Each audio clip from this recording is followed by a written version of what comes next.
All right. Okay, welcome back to the Beauty Business Mindset podcast. This week, I am so flipping excited, and I truly am because I have Jena Cash with me from Hi Jena. And I don't Hi. know, but me and Jena go way back. Okay, I mean um was I still in beauty school? I Yeah, had I just came to your graduation. right? Yeah. So Yeah. I was still in beauty school. So it has been, I think I have remained with contact with you throughout the years. Jena has been, I'm gonna share a little bit more of like why I'm so excited to have her on my podcast, and a very pivotal point in my career as well. So without further ado, hi Jena. Hi, Celeste. How are you? I'm doing great. How about you? Good. Living the dream, right? That's what they Yes, say. That's that's right. funny. So do you want to introduce yourself and talk about your company and a little bit about your story where you started? Yeah, sure. My name is Jena Cash. Let's see here. I grew up in Sonoma County. I just relocated up to Northern California, which people confuse that with Sonoma County. Sonoma County is like Central California, right? If you're from Sonoma County, we know that's not really NorCal. It's not really North Cal. We're really like central. No. Yeah. I'm like really, really NorCal. I'm like an hour away from Oregon, NorCal. Yeah. I am a licensed cosmetologist. I started out using my license and doing nails because I thought that that was the most fun part of the industry. And then girl Jen introduced me to lashing. And, it's a tale as old as time. I fell in love with lashing and never went back. And now I have a business. It's called Soco Lashes. We do training, mentoring, mostly supplies. And yeah, I guess anything you think that an eyelash extension retail company does, we do it. Yes. And what I love about Jenna's story is that she's being humble. Okay. The lash education really early on. She expanded her business. Inside of her business, she had like a hybrid model. So she had the lashes, the nails, the other side was the hair. She did a lot of things early on. And that's what I love Yeah. about Jenna. I really see you like an innovator. And you are so open and have such a big heart and you're so giving. And that's why I really wanted to share you with my audience on the Oh, you're podcast. so sweet. Thank you. Well, Aw. so okay, so we are going to start talking about so we're going to talk about gatekeeping. So what Yeah. is gatekeeping? It's I really wanted to talk about sharing information, right? Because we're in the education industry. We're always Mm. like, free content and podcasts, information on business and knowledge.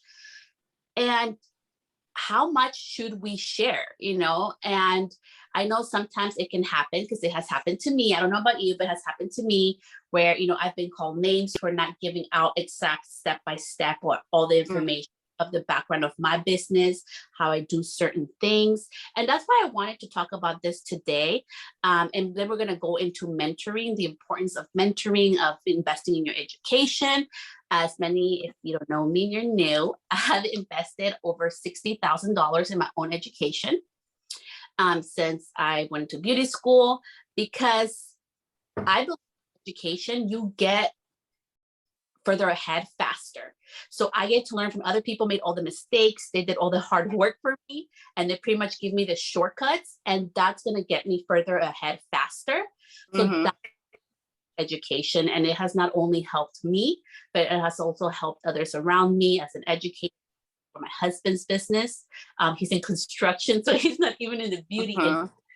but it has helped him grow a lot. So let's get to it, Jena. Yeah. So gatekeeping, I feel like, why do people gatekeep? I feel like that's a very loaded question.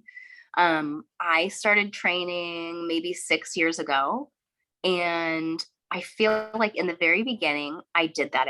I was a gatekeeper. I only gave out most of the information, but I would leave out just the little bits that I didn't want people to steal from me, right? It's that fear of failure by other people's success.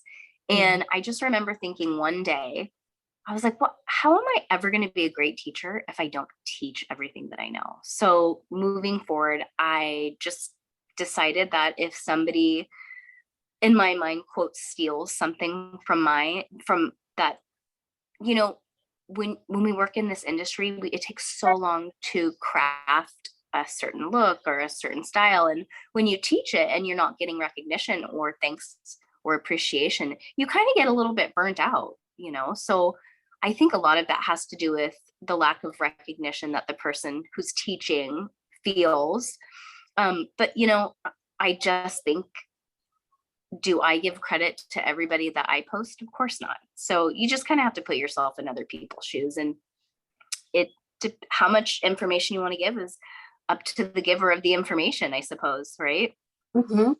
No, I truly do. Yeah. Like, I think it's really like personal. Like for me, I give a lot of things away. Like I always get DMs like, you give away, my friends and some people like, you shouldn't do that. And I'm like, no, because I mean, if you want to invest in yourself, want to work with me, we're going to work together regardless, you know, whether I do or I don't.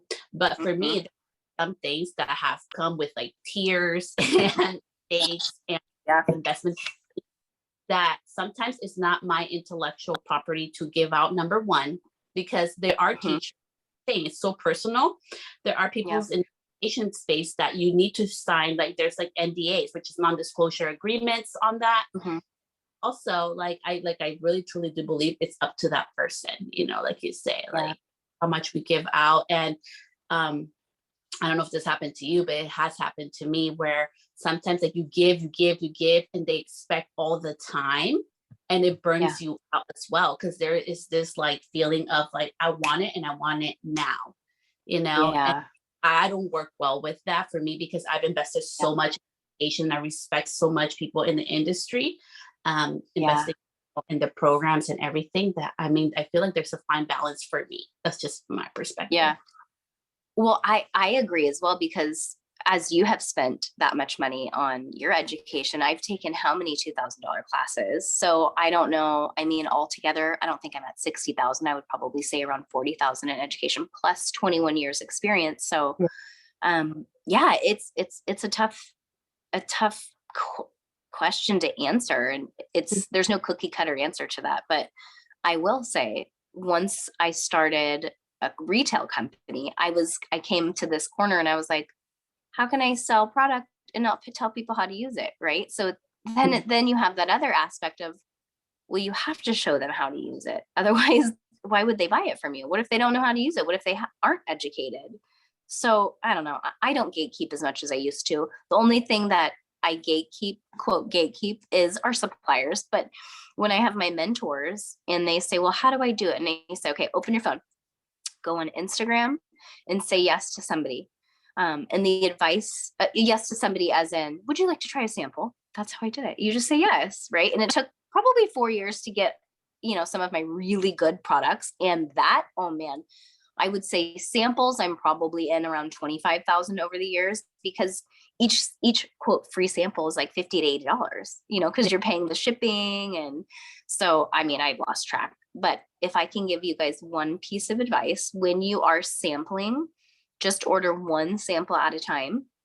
Because if you order yes, you're not going to remember who it's from, and everything's from overseas. So you see their name and there's zero correlation to their Instagram account. So you're not going to know who this sample came from. So my advice would just to do, when you're ordering samples and you say, yes, I'd like to try your samples, one supplier at a time so that you can cross them off the list. And I think that everybody just wants to, once they get in that mode of ordering samples, you order like 30 of them. And I have done that before, and I found the perfect 0.03. I had to start completely over because I didn't know who they belonged to. Man. So yeah, one at a time. Slow and steady wins a race. Well, that's the thing, you know, it's always slow, steady. And that's why I have not launched mine. Like I've always tried to, but found like on it, but I'd rather not do it. But that's just me, you know, like for me, I'm like, if it's not up to my standards where I'm like, yeah, I want people to buy this, like I believe in this much, I'm like, I'd rather not do it. I'm like, no. So I told that like one product at a time has been very beneficial. Yeah. And I really love how you share that too, how like, you know, so did it help you like when you started? So like, for example, if we have somebody with the mindset, like, you know, yes, I understand I want to become an educator or want to go into the education realm, but I'm scared if share everything, nobody is gonna buy from me or they're gonna invest in my program. What would you say to that? What has been your experience? I would say that they're absolutely correct. At first, nobody will buy from you because they don't know who you are. So as if you start your business with a plan, give yourself 2 years of building rapport with people. Make sure that they know who you are. Make sure that they trust you. Make sure that they see that you know what you're talking about. Make sure that you're building a reputation. Then you can launch a product. Then you can launch training courses. But yeah, if you're just overnight, you think I'm going to do this, and a couple months later, you're absolutely right. Nobody will come to you. If you build, they will not come. So you have to, there's a lot of planning and building and relationship building that comes into play when you open up a company. Yeah. And I think it's so true, like the relationship part. And I think with everything that has happened, we have to go back to that. It's so important. Always has been, will be with a relationship building. Yeah. Even for me, like, honestly, I started with the Samsung. Like, I made the worst flipping video.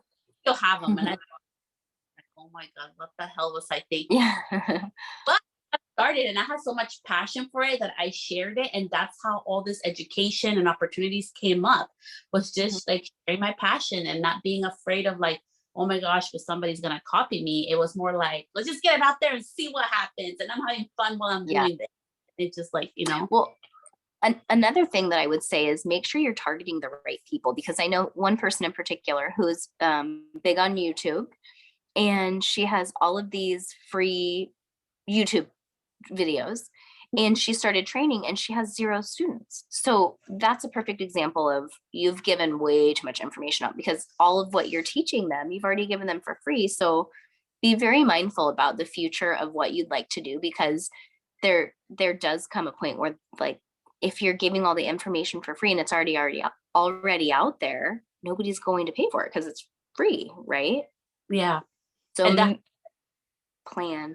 planning is really important, and knowing what you're going to do, yeah. I think it's so important. Like, we go back to the plan and the numbers. Like, I love numbers. Like, I'm obsessed with numbers because the numbers don't lie. My emotions, my heart, my brain, all the stuff around me may lie, but my numbers do not lie. Yeah. And it's so key for me to stop wasting money. Like, when I was doing color, stop wasting, money and trying all the new things, how much I was spending and how much inventory I had, and just looking at the numbers of what was working, versus like, oh, what the guru said this, or that educator said to do that. It's like looking at your numbers, you can see exactly what's working and what's not working. Right. And, I also think what comes into play, it just kind of popped into my head, is work ethic. People don't really have a lot of work ethic anymore. And I don't want to say this new generation and stereotype or generalize, because I do see a lot of hard workers, but it's so funny. I feel like my grandparents, I'm like, these kids these days, they don't want to put work in. And I have people that follow me who ask, like, okay, how did I do this? And they're, 3 to 5 years in. I'm like, girl, I'm in this 21 years. Of course I have trust. I have 2 decades of trust. So you're not going to like boom right away. So really, a big thing is understanding that there is no overnight success. It's not going to happen. It does take 10 years. Once you have a plan, you have to give it time. And I think Nike took like 10 years until people knew who they were, And look at Yeah. And I mean, how many people do we follow that have like 250,000 followers, and you're like, oh shit, I didn't even know who that was. Just because you have 50,000 followers does not mean people know who you are, Yeah. And I think that's so important. Like, you're talking about like work ethic. It does take a lot of work ethic. Like, right now I'm modeling my mobile business, and there has been some mystery surprises along the way that I was not expecting. Old, so I want to do it right. For me, it's doing it right. And it's like having that work ethic, like, hey, like sometimes, and I talk about this a lot on my podcast, sometimes I need to take a little bit away from my life temporarily, not forever. But, instead of going to the fun party, maybe I'm going to spend time working on, my mobile business. And, a lot of going back to educating, because the love affair between a lash artist, that's what I do, and the chair seemingly gets shorter and shorter. And I think everybody hits that point where they're like, I'm going to start training. And then you start training and people ask, what was your advice? What's your advice? Oh, I have my certificate. I know what products. And I'll say, well, what's your curriculum look like? And they're like, I'm not done with that yet. That should be the first thing that you do. Have your curriculum finished, and then everything else is easy and fun. But nobody wants to do the hard part. And then they wing it. And I know that to be true because that's what I used to do. I did the fun stuff. You know what I mean? And at the time it worked because there were nobody was training. But as more trainers came about, I had to have a curriculum because I wasn't booking students because they were going somewhere that had a legitimate curriculum. I never even used to have a manual. Yeah, your manual is impressive. I wish I would have brought it. But, No, you got thank you. I was like, wow. That's the retreat manual, and I have completely redone it, so it doesn't even look close to what it looks like. Rather. And we're gonna talk about the retreat. But something that Jena said that's so true. Always start with the end in mind and work. Yeah. And the importance of perseverance and being patient. Like for me, I know I'm very free spirited sometimes, and I'm like, woo, have fun. But I have a plan. And for me, being in business, like even though I've had my hiccups with my health, and everything, I don't allow that to stop me because I'm in it for the long term. Yeah. And being in a marriage, being in it for the long term is not always beautiful and easy and fun. It's going to require work to work within ourselves as well. And you just have to be willing to have your why very strong, why you're doing it. So on the day it kind of feels like it's falling apart, you can keep going. Yeah, I agree. There's an Alan. Do you know who Alan Watts is? No. Okay. When we finish this, and whoever's listening should go on YouTube and search Alan Watts, WATTS, and it's Alan ALAN. And I believe it's called Do What You Love. And there's a couple different variations of it. But he explains that if you just choose to do what you love, eventually you'll master it. And it never feels like work because you love it. And he uses an example of somebody says, well, I want to be an artist. And you can't make money doing art. And he said, well, no, not right away. Of course, you're going to make nothing right away because you're nobody. But if you build and build and build, they will eventually find out who you are. It just takes so long. And as a business, it's a little spider web. So I started out in Sonoma County, and I had my teeny tiny spider web in Sonoma County. And then I got one person in Florida, and we have her teeny tiny spider web. Eventually you have so many teeny tiny spider webs that they all connect. And then everybody says, oh my God, she blew up. And you're like, what? I've been working on this for 7 years. No blowing up. And for our company, it's been a very, very, very slow grow. Slow. No, we've never hit a month where we're like, oh, fuck, we doubled. Never. It has never happened. Slow, a little bit more, a little bit more, a little bit more.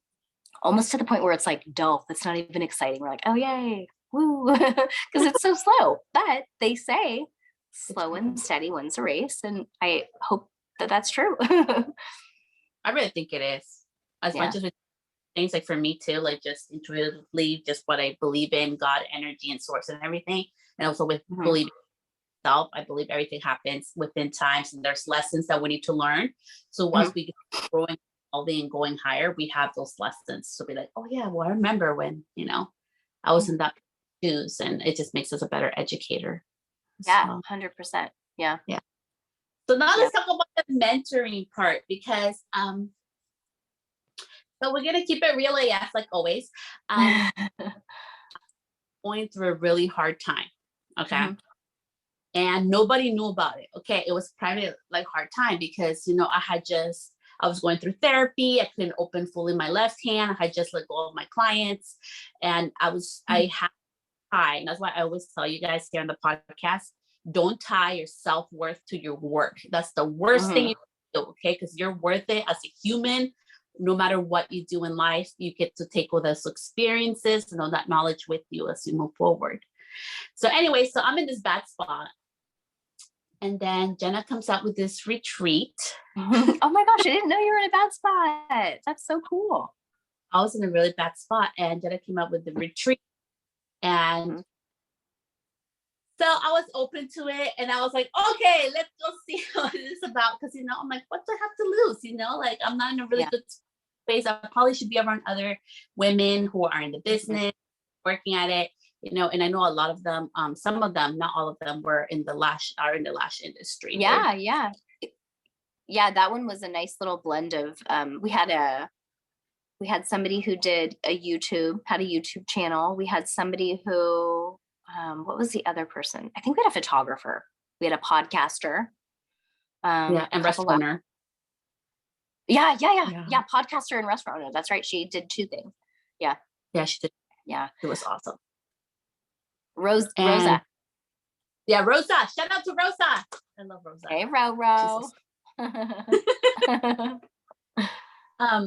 But just being there, like I learned so much about who I am as a business owner. I learned so much also to like empower myself, like within like spark that little thing. Yeah. And that's something that didn't, you know, like it continually happens when you invest in yourself. So how has investing in yourself helped you, Jena? Well, so I decided to do the retreat because I went on one, and I was going to the retreat. The retreat, you had a goal in mind. So my goal was to really, really create an incredible curriculum for lashing. And when I went there, I, just listening to everybody's story, and it was called Susie School. It was amazing. And Susie, the woman that puts it on, says, if you're here and you want to shift what your original idea is, do that. If something's resonating, do that. So I was like, I really like the idea of retreats. Nobody does that in our industry. And what if I did retreats for people in my industry and helped them master growing your business to a 6-figure business on social media? And so, I feel like at this point, and I'm not saying this to be arrogant, I feel like Instagram is easy now. And if I can just take that and make whatever is in my mind applicable to other people's business and show them how to do it in a blank slate type of way, then that would be incredible, because that's something that so many people struggle with. So that's what the retreat is shifting towards. I know my first couple of retreats, I was kind of figuring out what direction. That is the main direction we're going. We're helping people build their business, rebuild, rebrand, brand from scratch, wherever they are in their business, or even if their business is an idea. We start from scratch. I always say we take everything out of the closet and we put everything back in one at a time. We leave the pieces out that don't matter. And then I show them how to apply that on social media and grow to a 6-figure company. If they're already at a 6-figure and they're looking for 7, then we go to 7. But I have stopped saying 7 because I think that that's very intimidating to people. So let's just say 6-figure. My real goal is to teach people how to make $150,000 a year by themselves and running a business that is not taking every minute of their day. Yeah. And I think it's like how you're saying that. For me, you guys know, like, and I'm just being honest, how I am. So I don't believe in the 6-figure mentality. I believe that you make what you want to make, you grow how you want to grow, and whatever's profitable for you. Because I know you can have a 6 or even almost 2, like $200,000 business, and if most of it is going down the drain, like you're probably not that off, but better off making 200K. Well, and the thing, it's so funny because my boyfriend always says, gross is vanity, net is sanity. So how much are you really making? And I want to teach people how to bring home, how to net 150,000. And it's easy to do. It's very easy to do. And people don't see how easy it is, Yeah. And it's important, like, so gross is pretty much like all the money that you made that year. Yeah. Yeah. And then net is like, what did you really bring home? Yeah. So net is the amount that you have in your bank account after you've paid your salon rent, after you've purchased all of your supplies, after you've paid your utility bill. So after all of the money that you spent on your business, what's left over? That's your net. That's how much is actually in your bank account, and then you deduct taxes. So tax, so much fun. Taxes are great. I just love taxes. Now I know we're about to do our taxes, and my husband's like, "Are you sure you want to?" I'm like, "That's like, it's okay. Like, look, we're so lucky we get to pay." And I know. At least we're in that bracket. We get to pay. I tell them. Yeah. So important. I love that you're doing that, because it's so much more important what you're, like, and I think that's why I love numbers. It's so much more important are bringing in, because maybe you're working yourself, beating yourself up your mind, and everything, and you're really not that much more back home. And I really feel that a lot of people especially in our industry, like a lot of them have left the industry or decide to leave. That whole shift of mindset, and also looking at your numbers and how you handle your business between what you gross and what you actually, take home after all your expenses. And I know we're going to get into mentorship, but as far as like how you're saying education, and I've spent this much, I bet you about half of your education was definitely mandatory, but I bet you could have gotten all of the other portion of your education at 10 times faster the speed if you would have had a mentor. People don't understand what mentors are. And I think that they see mentor and they're like, I want to do that. And it's just so crazy because you know what's so wild? I'm just pausing because I have my do not disturb on and my phone keeps getting disturbed. Apple. They're just also taxes and Apple. Aren't they the best? I'm honestly thinking of switching to Samsung. Okay. Mentorship. Mentorship is going to get you somewhere 10 times faster, you guys. It's showing you what not to do, which is most oftentimes the most expensive thing, you guys. Knowing what not to do is more important than knowing what to do. And, I again see so many people doing mentorships and I'm thinking, who in their right mind would take a mentorship with this person? They just started doing lashing or whatever. Like who would think in their right mind that they were ready to mentor somebody after being licensed for less than a year? It blows my mind. What are you mentoring them for? You showing them how to live out of your mom's house? Oh my God. Well, I mean, and I looked up the definition of mentor because I always love looking up definitions. Go Google. We can always Google, sometimes we can. It said experienced and trusted advisor. Experienced and trusted advisor. And I love that because I don't believe it's not an age thing. It's more, for me, it's more of an experience thing. So absolutely. Shout out to Coach Glitter. She's Tiffany Bymaster, and she is amazing. She worked in the industry. She has worked with celebrities, with Drew Barrymore's show, with American Idol, all this experience with online marketers, all this beautiful things. She just finished, she did the book tour with Jeremy Karen Lima from It Cosmetics. So she has done my main mentor. And wow. About what not to do and what to do, and uncomfortable, and sometimes you're going to disagree. Like she told me to do something and I was fighting it. I was like, I don't want to do that. That sounds really uncomfortable, but I'm going to do it anyways. And that's why I pair him to be my mentor. And that's why I love her so much, because she has the experience and knowledge. And a lot with investing in your mentor, like you were talking about, is not just about the investment, actually taking the action and trusting your mentor. Yeah.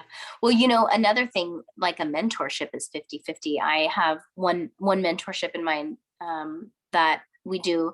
So I do mentorships, and either you can do a one-time mentorship to see if you're even ready for a mentorship. We kind of go over what it is that they want to see if they're a candidate. But once you start getting into it, we start a process. So I have them fill their questionnaire out. And I just had my second mentorship with somebody, and she didn't do most of the homework. And so I'm left with, okay, shoot, I want to make sure that she's getting her value. However, now I have to improv what we're going to work on, which I can do. But when you get a mentorship, make sure that you are in the right mindset and you're actually ready to put this first. If you have any vacations, make sure you don't start your first mentorship until you're home, because as I have said to many of my students, you're one person, you can dedicate 100% to something. That's it. If you have a child, you're already at 50% capacity. If you're a lash artist and you own a salon, oh, now you're at 25% capacity lash artist and you're going to do something new. It just dwindles. So make sure that this is really, really important and you're ready to dedicate, because, you know, having a mentorship that you're not dedicated to, it's going to give a bad name for mentoring. You know, well, I didn't get anything out of it. Well, no shit, you didn't get anything out of it because you didn't do anything. What did you do? You know? But in your work, I love how you were saying how, like, you know, so that's probably 50% you didn't need to do it. And honestly, 50%, I probably didn't need to do it. But you know what? I learned valuable lessons. I learned what not to do. And I learned the hard way that I need to put in the work. And as I grow and evolve this, and as a person and as a human and as a woman and as a business owner, it has to do with putting in the work. And nobody can do it. Like you can't best advice, Celeste. You want to do this. This is all you have to do. But that's where the other 50% comes from the student or from you. You have to work. And I know it sucks. Like right now with my Instagram, like you know, I've been losing followers because one of my things went viral, and I got the wrong followers. Like they were just following me. And that's why I tell you guys, like, I don't believe in vanity metrics. I really don't. I have done everything. 3,000 followers and I'm happy with it. But you know, like you say, like we have to do the work. Yeah. And also it depends on what season you're in. Like I've had somebody come to a retreat that just had a baby, and I'm like, okay, yes, if your baby sleeps well and they're this perfect, wonderful baby, you're at home, you have so much time, but that is not the season to grow your business. That's the season to spend time with your baby and to be there for them. Once your child's a little bit older, now that's just my opinion, that's my unsolicited advice. maybe that's not the season that you're going to be able to grow, and wait till your kid's in first or second grade, because kindergarten is a joke. It's like half a day. Come on, it's not even a thing. But wait till you have the time and see, know what season you're in. Yeah, and see, for me, it's different. I've done everything with kids, pregnant, with a baby, to do trade shows, air shows, and you know, and with a newborn baby, like new business. For me, has been a driving force. Because now I get to do this. Like now people get to see, oh, she's always home and she does this. Or what the heck is she doing? But I did all the hard work when they were babies, because for me, it's like, that's what I had to do. And for me, it works better because now my son is like 14. I get to pick up school. I get to talk to him. That's more important to me right now. My other one is about to start preschool, so I'll have more free time. And for me, what do we do with our time, you know? Yeah. And I'll touch on that. Don't get me wrong. Anybody can do it, but think how much faster you could go if you plan. I'm not saying plan your business, plan your life. Maybe wait, if you know that you want to open a business, maybe wait to start a family. Maybe wait to get married so that you can make your future easier, because like you're just saying, you did it. So did I did it too. But guess what? It was not easy. I probably can count on 5 fingers how many times that I almost gave up, because it is hard. And I'm probably one of the most 10 motivated people that I know personally. And so I think like, damn, if I was going to give up, think of somebody else who just has no support or no this or no that. It's hard. Life is hard. Business is hard. And, you know, I think that people have their rose-colored glasses on when they start a business and they see how other people grew. And, you know, yeah, some people did grow really quickly, but that doesn't happen a lot. And it's likely not going to happen to you. So have a plan. And I'm not saying just a business plan, have a life plan, and know that if you have children, you're either going to be more exhausted, you're going to burn out, or it's just going to be a lot harder. You can do it. But if you have the opportunity to, just hang tight and just wait until it's the right time, because timing above everything else, have been multiple studies that show timing is everything. Timing's like 50 to 70% of whatever you're doing. Yeah. So yeah, I mean, I just like, I agree with that. You know, it is harder. So I never lie about that. That's true. It's very fucking hard to do it when you have kids. I have 3, and you have your partner, you have your life and everything. It's not impossible, but it is going to be harder. And you just choose easy road or hard road. Yeah, you pretty much, you choose. I always feel like you choose your hard, you choose your journey, what's going to work out best for you. And I think it's so beautiful how you say that. It's pretty much up to you. You can do the easy way. You can certain life events, you know, because it would have been easier to be a traveling educator without a big belly. Heck yeah, it would have been easier. Yeah. But I, you know, there was the opportunity. I wasn't planning on it, and I just jumped on it and said, "We're gonna make this happen." You know what really makes me sad? And when I say plan your life, it's one of those things, do as I say, not as I do. But I look back, if I would have waited until I bought my home, my forever home, then I would have had those notches on my door of my kids' height. I don't have those because I've moved so many fucking times. I would have had like pictures of the backyard, how it used to be when they were little, and that same tree is still there that they had their tree house in.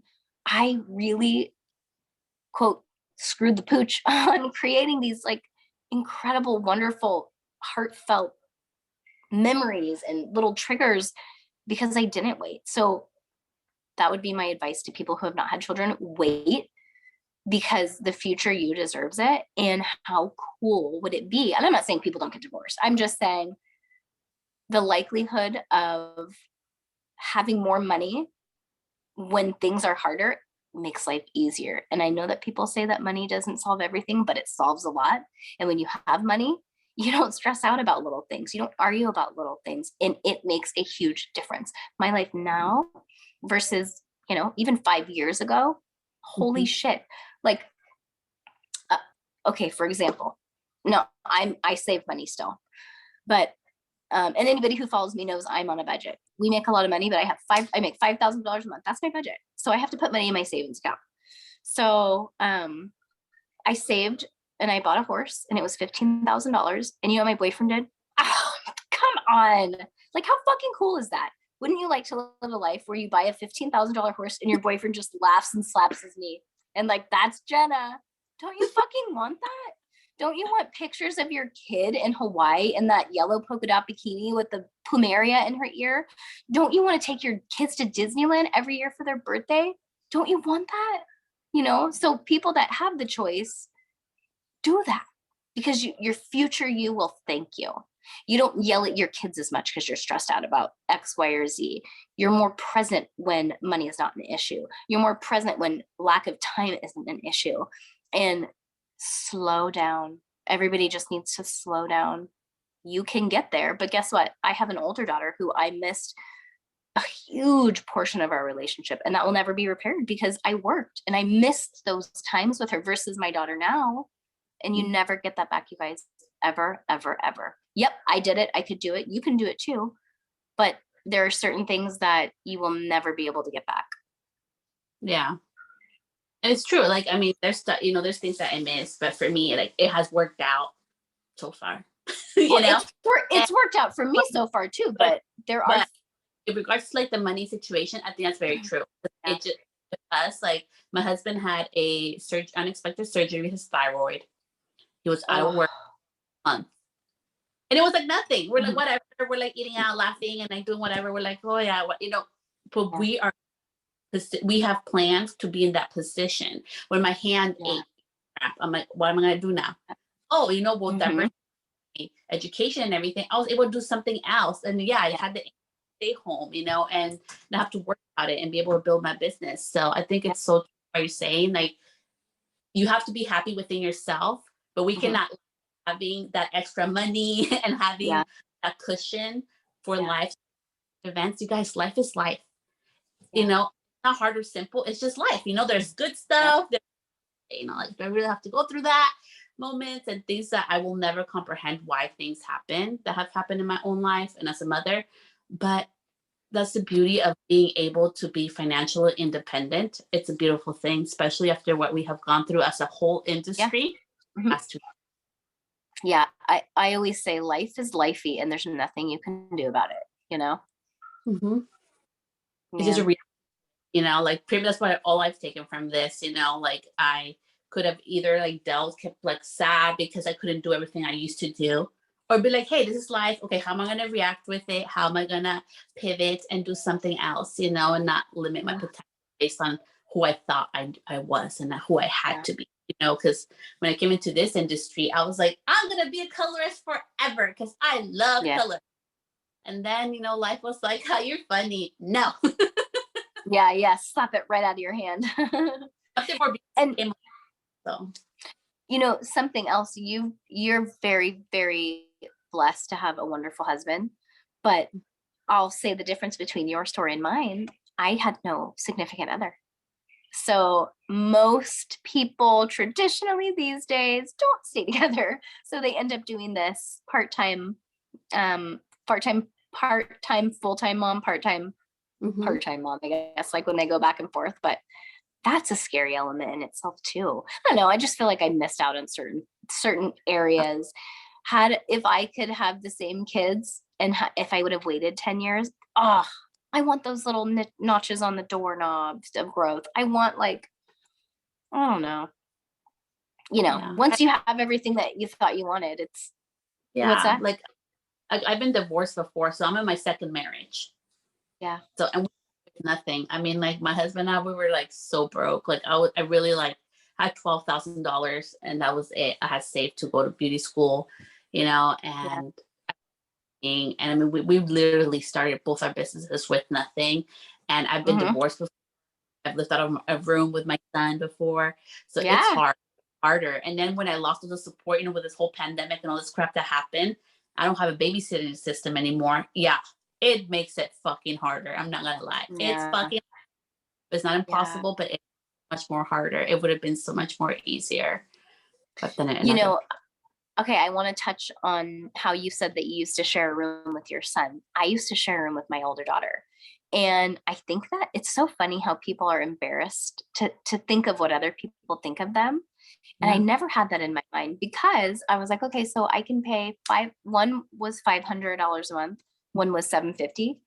But that's how I was able to bring my daughter to Disneyland. And that's how I was I chose what I sacrificed. So if anybody is in that season where they have a kid and it's too late. Okay, it's too late. It is what it is. I'm struggling. I want to build a business. I have a kid. Go get a roommate, save some money. Huge. Yeah, I live with 5 roommates. You know what I mean? Yeah. Like I have taken the bus for a class and when I was at barely beginning. And I have fear of flights. So sometimes I'll take the bus because I'm mama scared to want to fly. I know, stupid, and I still fly. I've lived out of my car when I was right after high school. Like I was homeless. I mean, I've gone through so many things and I'm not embarrassed about it. And I always share it here because you guys, it's life. But I decided that my circumstances were not going to dictate.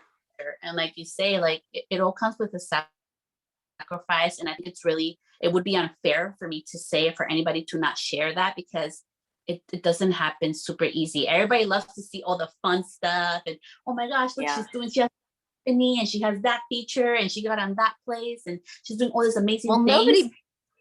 Nobody posts their laundry pile on Instagram, you guys. Hello.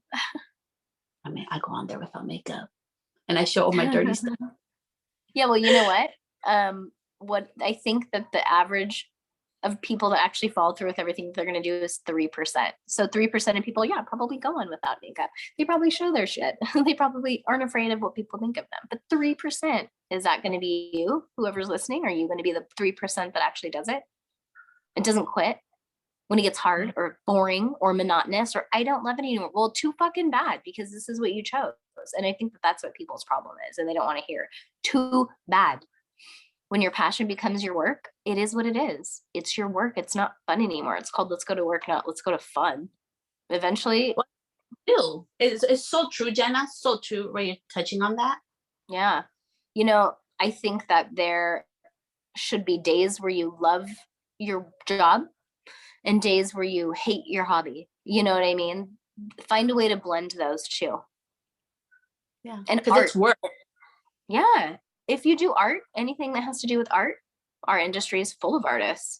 I think that you just have to push through those days. You think in 20 years, I've never actually, like I said, 5 times, I think 5 times I've actually really, really heavily considered quitting. But I just didn't because I like the freedom of working for myself, and you really have to compare okay, yes, I had 4 no-shows last week, but how much money did I make? How much money, now compare that to how much money your friends make and how much freedom you have and how much freedom they don't have. You can pick your kids up from school if you so wish. You can drop your kids off if you so wish. You can go on field trips if you so wish. If you have a quote real job, you can't do that. you know, so it's all relative. It is, and it's so true. Like for me, that's why I don't want to go back to work for anybody, because I love controlling time. It comes with sometimes you have to work, because guess what? It's still work. That's why it's work. You can still fit. There's gonna be days where I'm like, I fucking suck. I know. Yeah. What's that new funny video? And they say like, oh, you're an artist, are you good? And it says sometimes it's good, sometimes it's shit. It's true. Right? Oh, it's so true. Yeah. So what do you love the most about mentoring, Jena? Okay. It is rewarding when people actually take my advice and I see further down the road where they are, and I'm like, oh shit, that's crazy. You did it, you know? But the thing is, like I said, very, very low percentage of people are actually going to do it. I think when people are mentoring, they're lost and they just want a little bit of guidance and they need somebody.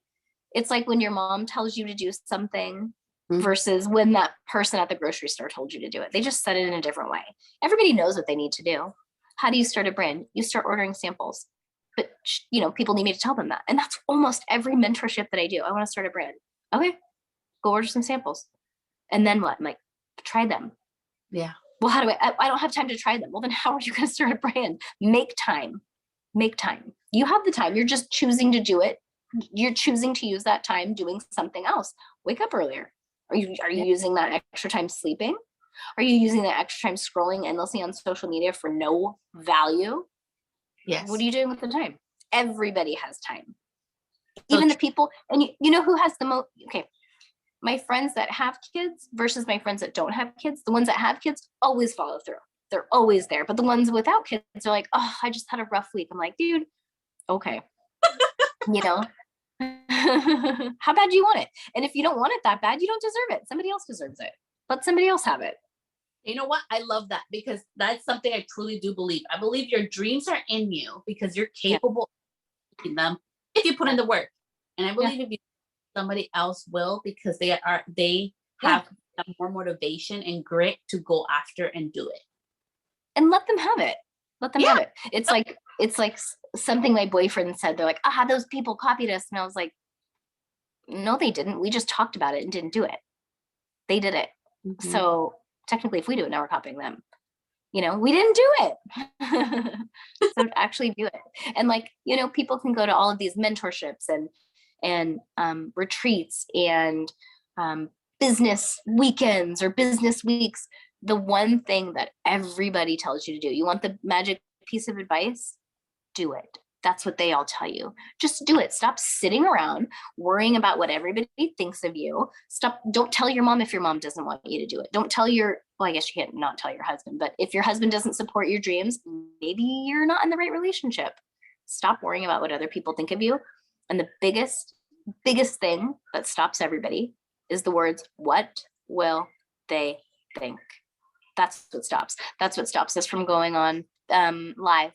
That's what stops us from starting a mentorship. That's what stops us from going to take that class. That's what stops us from quitting our job and doing something that we're passionate about. We're worried about what everybody thinks of us.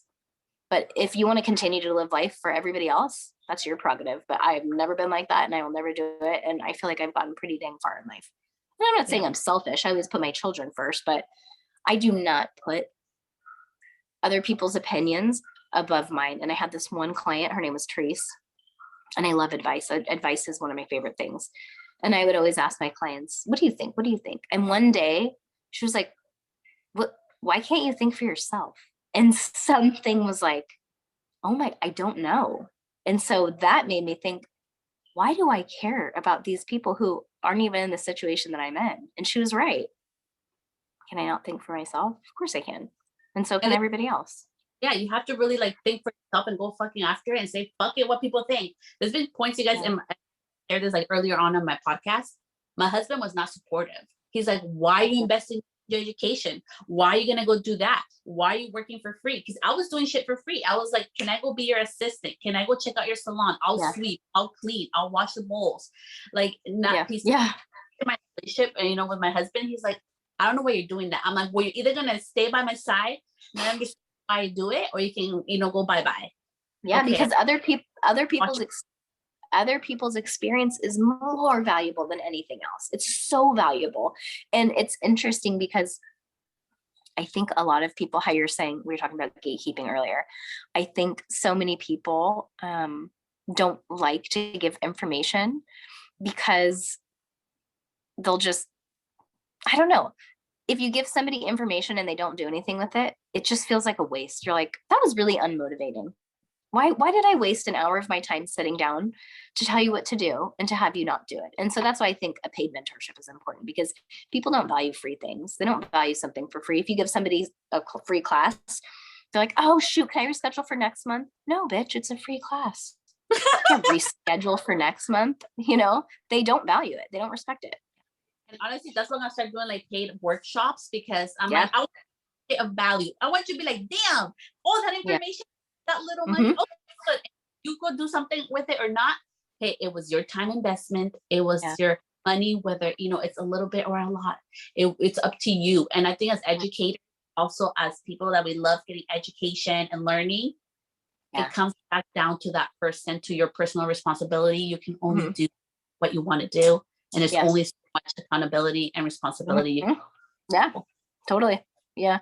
You know, two of my mentors were, and it wasn't a legitimate mentorship, but Ula Lux, the girls from Ula Lux, Christine and Michelle.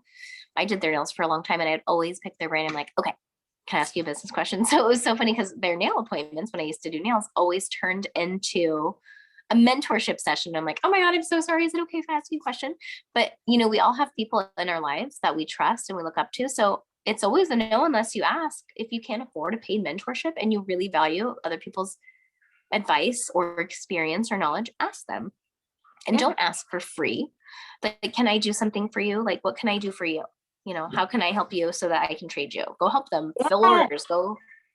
Barter, guys, like trade. You know how many people I'm trading with, like, right, different things. I'm like, trade your time. I've traded, like, I've gotten some amazing opportunities to work with brands and all that stuff. I traded time. My time, a little bit of money, maybe I need to pay for some stuff to go get that. I'm like, it's give me. For me, it's like a continuous, like, ebb and flow. Like, you know, like mutual for both of you. Like, I don't want to be life of just taking shit from people, you know. I want to get back to be mutual relationship, like a friendship is. And I think that's an important lesson that you're sharing. Yeah, definitely. Because you know what, their knowledge and advice gave me confidence, and that's, I think, what people mostly lack is confidence. Yeah, because you're so worried about what else going to think, or, you know. And that's worried about public failure. Yeah, and fuck it. I failed lots of times, you guys, publicly. You guys have seen all my, like, fucking shit. Honestly, I still hate public failure, but you know what? That's probably why we've grown so slow. Because I'm like, I'm not a risk taker, Celeste. I'll try something, but I always have a backup plan. I'm never like, this is my only plan ever. No way. But you know why I'm like that? And I'll share, and I think I'll never share this. So I got diagnosed with a brain cyst that fucks with my vision. So I've learned how to do everything with, like, this, like, fuck up, like, little dizziness every day. I wake up with it. And I remember I got told in beauty school that I should get out of the industry. I was going to be nothing. And my neurologist told me, well, you have to suck it up with it, because all the medication, I tried every medication. It made me worse and groggy. And I was like, they're like, this is for the rest of your life. So what are you going to do about it? And for 20 years prior to that diagnosis, I was in the safe zone where people are going to think about me and all this shit. After that diagnosis, I was like, fuck, I'm going to do it. And I'm going to do it my way, because life changes like this. And that's what has kept me motivated and keeps me going, honestly, was that. Oh my God, I'm so sorry. I'm going to get a cough drop. Hold on.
talk about kids make things harder.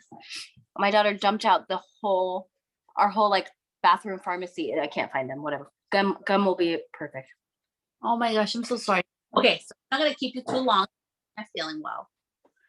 That. Oh, that's sorry. No, I'm gonna bust. It's okay. But it has working. I see. Perfect example. We're making it work. Yeah, girl. If I said I'm gonna do it, I'll do it. You did, and I'm so thankful and grateful for your time. Is there anything thank you.